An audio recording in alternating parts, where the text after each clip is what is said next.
కొత్త సంవత్సరం వచ్చి 2 రోజులు కూడా కాలేదు. నేను మొన్ననే వీడియో చేశా, ప్రపంచం అంతా ప్రశాంతంగా ఉండాలిరా బాబు ఈ కొత్త సంవత్సరంలో అని చెప్పేసి. 2 రోజులు కాలేదు, అప్పుడే మొదలు. US January 3 night 2 AM Venezuela మీద అటాక్ చేసింది.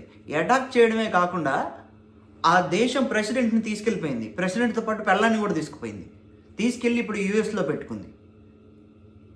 ఇంతగానం జరిగితే ఆ దేశం మంత్రులు వచ్చేసి బయటకు వచ్చేసి ఏం లేదు, అంతా ప్రశాంతంగా ఉంది, మీరు ప్రశాంతంగా ఉండండి, ప్రజలు మాత్రం ఇదే అవ్వకండి, మేము చూసుకుంటాం అది ఇది అని చెప్తే, అటాక్ అయిన 2 అవర్స్కి ట్రంప్ ఒక పెద్ద పోస్ట్ పెట్టాడు. మేము ఇట్లా వెనిజులాని అటాక్ చేసాం, ఇది మేము ఎప్పటి నుంచో టార్గెట్ చేస్తున్నాం, అక్టోబర్ 4 నుంచి 2025 అక్టోబర్ నుంచి టీము ఎప్పటి నుంచో దీన్ని ఎంక్వైరీ చేస్తూ ఉంది, మేము ఆల్రెడీ టార్గెట్ పెట్టాం అక్టోబర్లోనే, ఇప్పుడు ఈ జనవరిలో మాకు ఇప్పుడు టైం దొరికింది, మేము అటాక్ చేసాం అని చెప్పేసి ఒక పెద్ద పోస్ట్ పెట్టేశాడు.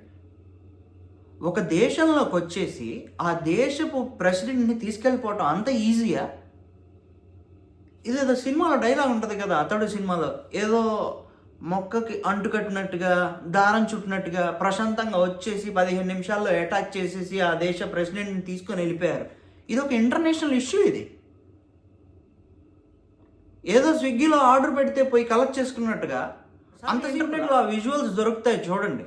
వెనిజులా మీద ఆ దేశం వాళ్ళు ఒకవేళ హెలికాప్టర్స్లో ఎలా అయితే తిరిగితే ఎలా తిరుగుతూ ఉంటారు కదా, అలా తిరిగినట్టుగా వీళ్ళు అటాక్ చేసే బాంబర్స్ తిరుగుతున్నారు. F-16 జెట్స్ డైరెక్ట్గా వాళ్ళ పార్లమెంట్నే అటాక్ చేశారు. అంతా ఒక సినిమా జరిగినట్టు జరిగిపోయింది. నైట్ 2 AM అందరూ హ్యాపీగా నిద్రపోతున్న టైంలో టకాటకమని జెట్స్ వేసుకొని వచ్చేయడం, వాళ్ళ పార్లమెంట్ని అటాక్ చేశారు, పార్లమెంట్ పక్కన ఉన్న ప్రెసిడెంట్ భవన్ని అటాక్ చేశారు, ప్రెసిడెంట్ భవన్తో పాటు పక్కన ఉన్న ఏదో ఎయిర్ బేస్ ఉంటే దాన్ని అటాక్ చేసేసారు, మొత్తం బాంబులు వేసేసి ఆ లోపలికి వెళ్ళేసి వాళ్ళకి కావాల్సిన ప్రెసిడెంట్ని తీసుకొని వెళ్ళి, ప్రెసిడెంట్ హ్యాపీగా పక్కన బెడ్ మీద పడుకొని ఉన్నాడంట వైఫ్తో, ఇద్దరిని తీసుకొని వెళ్ళిపోయారు, ప్యాక్ చేసుకొని యుఎస్ తీసుకెళ్ళిపోయారు. వాళ్ళు ఇంత టాక్టిక్గా ఎందుకు చేశారు, వాళ్ళు ఇంత టాక్టిక్గా ఎలా చేయగలిగారు, ఇది కాదు మనం మాట్లాడుకోవాల్సింది. నేను యాక్చువల్గా ఈ వీడియో చేయడానికి రీజన్ ఏంటంటే, what's the reason, why Venezuela? అసలు ఇలా యాక్చువల్గా ఒక దేశం ఇంకో దేశానికి చేయొచ్చా? వాళ్ళ దేశంలో ఇష్యూస్ వాళ్ళ ప్రధాని చూసుకుంటే, వాళ్ళ ప్రెసిడెంట్ చూసుకుంటే మనం ఇట్స్ ఫైన్. అలా కాకుండా వేరే దేశంలోకి వెళ్ళి ఆ దేశ ప్రెసిడెంట్ని కూడా కిడ్నాప్ చేయగలిగారు. అండ్ చేసాము అని చెప్పేసి పెద్ద పెద్ద ట్వీట్లు పెట్టుకుంటున్నారు. Is this legal? ఏం ప్రాబ్లమ్స్ రావా? ఇలాంటివన్నీ మనం ఇప్పుడు ఈ వీడియోలో మాట్లాడుకుందాం. Let's get in to the video. మీలో చాలామందికి ఈ డౌట్స్ వచ్చి ఉండొచ్చు, అరే ప్రపంచంలో ఇన్ని దేశాలు ఉన్నాయి కదా, వై వెనిజులా? ఎవరికి తెలీదు అది ఎక్కడో ఉంది, ఎందుకు వెనిజులాని యుఎస్ అటాక్ చేసింది? ఇంతమంది ఇష్యూ క్రియేట్ చేసే ప్రధానులు ఉన్నారు కదా, ఇంతమంది ఇష్యూ క్రియేట్ చేసే ప్రెసిడెంట్స్ ఉన్నారు కదా డిఫరెంట్ కంట్రీస్లో, వీళ్ళని టార్గెట్ చేయకుండా why Venezuela's president? What's the reason? ఏముంది అంత స్పెషాలిటీ ఏముంది అని అనుకుంటే, సౌదీ దేనికి ఫేమస్? మనకి ఆయిల్కి ఫేమస్. ఇరాక్ దేనికి ఫేమస్? ఆయిల్కి ఫేమస్. ఇరాన్ దానికి. వీటన్నిటితో కంపేర్ చేసుకుంటే వెనిజులాలో ఆయిల్ రిజర్వ్స్ చాలా చాలా ఎక్కువ ఉన్నాయి, ఈ 2 కంట్రీస్ కన్నా ఎక్కువ ఉన్నాయి. And at the same time south Africa, Gaana, Nigeria ఈ 3 కంట్రీస్ కలిపి గోల్డ్ రిజర్వ్స్ ఎంతైతే ఉన్నాయో దానికన్నా ఎక్కువ ఉన్నాయి వెనిజులాలో. So Venezuela it's a gold mine, అదొక బంగారం. అండ్ తవ్వితే ఆయిల్ అంటే అంత. ఒక్కసారి ఈ కంట్రీ యుఎస్ కిందకు వచ్చేసిందంటే US will be the super power. Oil కోసం దేని మీద డిపెండ్ అవ్వాల్సిన అవసరం లేదు. ఇరాక్ మీద కానీ, ఇరాన్ మీద కానీ, రష్యా మీద కానీ వాళ్ళు అసలు ఎవరిని అడుక్కోవాల్సిన అవసరం లేదు. అంతగానో ఆయిల్ రిజర్వ్స్ ఉంటాయి. ఇంకా గోల్డ్ అంటావా, సరే వెనిజులాలో తవ్వుకున్నోడికి తవ్వుకున్నంత. ఒక్కసారి యుఎస్ హ్యాపీగా దాన్ని టేక్ ఓవర్ చేసేసిందంటే ఇష్టం వచ్చినంత తవ్వుకుంటుంది. ఎప్పటి నుంచో యుఎస్ ఆపర్చునిటీ కోసం వెయిట్ చేస్తుంది. యుఎస్కున్న ఆపర్చునిటీస్ ఏంటి? అన్నిటికన్నా ముఖ్యమైనది, ఏదన్నా దేశంలో స్టెబిలిటీ సరిగా లేదా, పొలిటికల్ గవర్నమెంట్ సరిగా లేదా, ఆ రూలింగ్ పార్టీ సరిగా లేకపోతే ఇట్స్ అన్ ఆపర్చునిటీ. రీజన్ ఏంటి తెలుసా ఆయన తీసుకెళ్ళడానికి? ఆయన పేరు Maduro, president, Venezuela president Maduro. ఆయన తీసుకెళ్ళడానికి కారణం ఏంటంటే 2025లో ఆయన మీద కొన్ని డ్రగ్ కేసెస్ ఫైల్ అయినాయి అనమాట. ఆ కేసెస్ ఫైల్ చేసింది ఎవరు తెలుసా? యుఎస్ఏ. నార్కోటిక్ కేసులు అనమాట.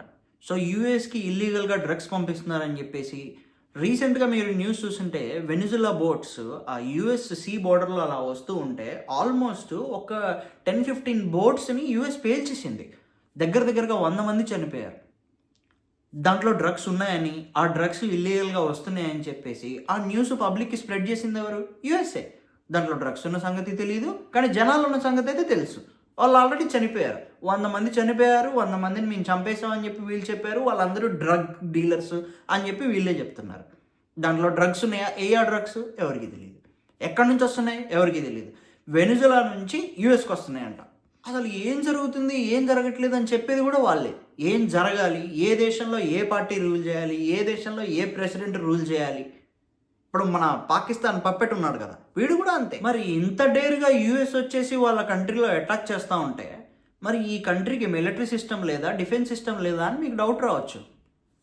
వెనిజులా దగ్గర S-400 డిఫెన్స్ సిస్టమ్ ఉంది, మన దగ్గర ఉన్నదే. అండ్ వాళ్ళకి మిలిటరీ సిస్టమ్స్ కూడా ఉన్నాయి, డిఫెన్స్ సిస్టమ్స్ కూడా ఉన్నాయి, రేడార్లు ఉన్నాయి, ఇవన్నీ ఉన్నాయి. మరి ఇవన్నీ ఏమైనా పని చేయట్లేదా? మేబీ వాళ్ళు ఫస్ట్ అటాక్ చేసినప్పుడు అవన్నీ పాడైపోయి ఉండొచ్చు.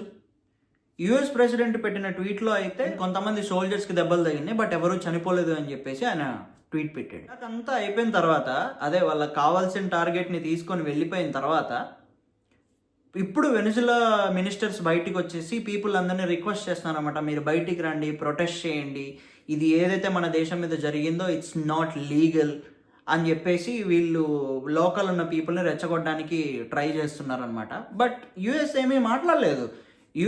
అటాక్ అయిపోయిన తర్వాత ఒక 2 hours 3 hours ఏం మాట్లాడలేదు. Around 4 o'clock or 4:30 Trump tweet వేశాడనమాట. ఆ ట్వీట్లో జరిగిందంతా చెప్పాడు. అప్పుడే ప్రజలకు తెలిసింది ఇలా జరిగింది అని చెప్పి. ఆ వెనిజులా ప్రెసిడెంట్ని వాళ్ళ వైఫ్ని బెడ్ మీద నుంచి లాక్కుంటూ తీసుకెళ్లారంట. యుఎస్ మీడియానే చెప్తుంది.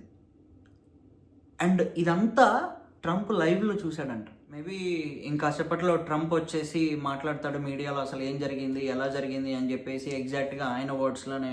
యుఎస్ వైస్ ప్రెసిడెంట్ కూడా ఒక చిన్న పోస్ట్ పెట్టాడనమాట. యుఎస్ దగ్గర నుంచి స్టోల్ చేసుకున్న ఆయిల్ని మేము తిరిగి రప్పించుకుంటాము అని చెప్పేసి ఈ వెనిజులాస్ ప్రెసిడెంట్ దగ్గర నుంచి. సో టోటల్గా ఈ స్ట్రైక్ జరగడానికి 2 రీజన్స్. ఒకటైతే ఈ డ్రగ్ స్కామ్ అనేది, ఈ డ్రగ్ నార్కోటిక్ డీల్ ఏదైతే ఉందో ఇది మాత్రం ఇంకా జరగడానికి వీల్లేదు. ఈ వెనిజులా నుంచి యూఎస్కి డ్రగ్స్ అనేవి రావడానికి వీల్లేదు, దాన్ని మేము అంతం చేస్తాం, అది ఒక రీజన్. అండ్ సెకండ్ రీజన్ వచ్చేసి ఆయన ఏదో ఆయిల్ దొంగతనం చేశాడంట, ఆ ఆయిల్ని తిరిగి మేము తీసుకున్న వరకు ఇదైతే ఆపము అని చెప్పేసి ఆయన పోస్ట్ పెట్టాడు. And what US is saying right now, అంటే యుఎస్ కాదు ట్రంప్ ఏమంటున్నాడు అంటే ప్రజెంట్ సిచ్యువేషన్ని దృష్టిలో పెట్టుకొని we will rule Venezuela for some time, ఇప్పుడు మేమే దాన్ని లీడ్ చేస్తాం అని చెప్పేసి చెప్తున్నారు. ఆల్రెడీ 2020లో 2025లో ఆయనకి చాలా లెటర్స్ పంపింది యుఎస్.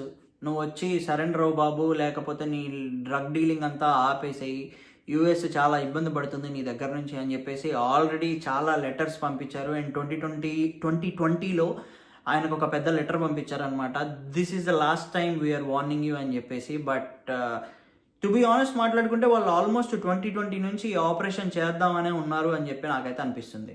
బట్ కరెక్ట్ టైం కోసం వెయిట్ చేశారు. మేబీ అది కొత్త సంవత్సరం వచ్చిన 2 రోజులకా 3 రోజులకా 4 రోజులకా అని ఉండదు కదా, ఎగ్జాక్ట్ టైం దొరికింది వేసారు అంతే. ఫైర్ చేయడం and almost 2 to 3 months before ఆ కరేబియన్ ఐలాండ్స్లో ఎయిర్ బేస్ని తీసుకొచ్చి పెట్టడం, ఎయిర్ క్రాఫ్ట్స్ని తీసుకొచ్చి పెట్టడం, అండ్ F-16 జెట్లని ఆ ఎయిర్ బేస్ చుట్టూ పెట్టేయడం లాటిన్ అమెరికా ఏరియాల్లో. సో ఇవన్నీ చిన్న చిన్న సిగ్నల్స్ వస్తూనే ఉన్నాయి. బట్ కాకపోతే వాళ్ళు ఎందుకంత రెడీగా లేరో, వాళ్ళు ఎందుకంత ప్రాపర్ ప్లానింగ్తో లేరో నాకైతే అర్థం కాలేదు వెనిజులా వాళ్ళు. But all of a sudden in like 15 to 20 minutes ఈ ఆపరేషన్ని ఫినిష్ చేసుకొని వెళ్ళారంటే ఇట్స్ నాట్ సంథింగ్, అది నిన్ననో మొన్ననో ప్లాన్ చేసింది అయితే కాదు. ఆల్మోస్ట్ ఇది 2025 ఆగస్ట్ జూలై ఆ టైం నుంచి ప్లాన్ చేసింది. ఎందుకంటే సింగిల్ ఎస్కలేషన్స్ వస్తూనే ఉన్నాయి ఆ కంట్రీ మీద. డైరెక్ట్గా చెప్పాలంటే అతన్ని ఏదో చంపడానికో లేకపోతే ఏదో బెదిరించడానికో నాకైతే తీసుకెళ్ళినట్టు అనిపించట్లేదు. ఎందుకంటే ఇదొక యుఎస్ టాక్టిక్. ఆల్రెడీ ఒక కంట్రీలో యుఎస్ చెప్పినట్టు గవర్నమెంట్ నడవకపోతే ఏదైనా కంట్రీలో వాళ్ళు ఇలాంటివే చేసేసి ఆ రెజీమ్ చేంజ్, అంటే ఆ ప్రభుత్వాన్ని చేంజ్ చేసేద్దాం, వీళ్ళకి నచ్చిన వాళ్ళని అక్కడ పెడదాం, పప్పెట్స్ని అక్కడ పెడదాం అని చెప్పేసి యుఎస్ ఆల్మోస్ట్ కొన్ని డెకేడ్స్గా ఇదే వాళ్ళ షిటియెస్ట్ ప్లాన్ అనమాట. నాకు ఇక్కడ మధురో మంచివాడా చెడ్డవాడా, వెనిజులా ప్రెసిడెంట్ మంచోడా చెడ్డవాడా, నాకైతే ఆ పాయింట్ నేను మాట్లాడట్లేదు, దాని గురించి నేను మాట్లాడట్లేదు. బట్ నా ఇంటర్నల్ ఫీలింగ్ ఏంటంటే, ఇఫ్ యుఎస్ వాంట్స్ పలానా కంట్రీలో ఈ రూలింగే ఉండాలి అంటే ఆ కంట్రీ మీద ఎలిగేషన్స్ వేసో, లేకపోతే ఆ కంట్రీ మీద శాంక్షన్స్ వేసో, లేకపోతే ఆ కంట్రీలో టారిఫ్ని పెంచేసో ఆ కంట్రీ మీద ఏదో ఒకటి చేసి ఫైనల్గా వాళ్ళకి నచ్చినట్టే ఆపరేషన్స్ని నడిపించుకుంటుంది యూఎస్. అండ్ ఇట్స్ కొన్ని డెకేడ్స్గా ఇది ఒక ట్రెండ్ అనమాట యూఎస్కి. That's why US is the biggest daddy అని చెప్పేసి అందరూ అంటారు. కానీ ఇట్లా యూఎస్ ప్రయత్నించిన ప్రతిసారి దానికైతే సక్సెస్ రాలేదు. ఇప్పుడు మడురోని క్యాప్చర్ చేశారు కదా, సో మీరే అనుకుంటున్నారు, సో వెనిజులాలో రెజిమ్ చేంజ్ అంటే ప్రభుత్వం చేంజ్ అవుద్దా, లేదా మడురోని ఎలాగలా బయటకు వచ్చేసి మళ్ళీ ఆయనే రూల్ చేయడం స్టార్ట్ చేస్తాడు? మీరే అనుకుంటున్నారు? Tell me in the comment section.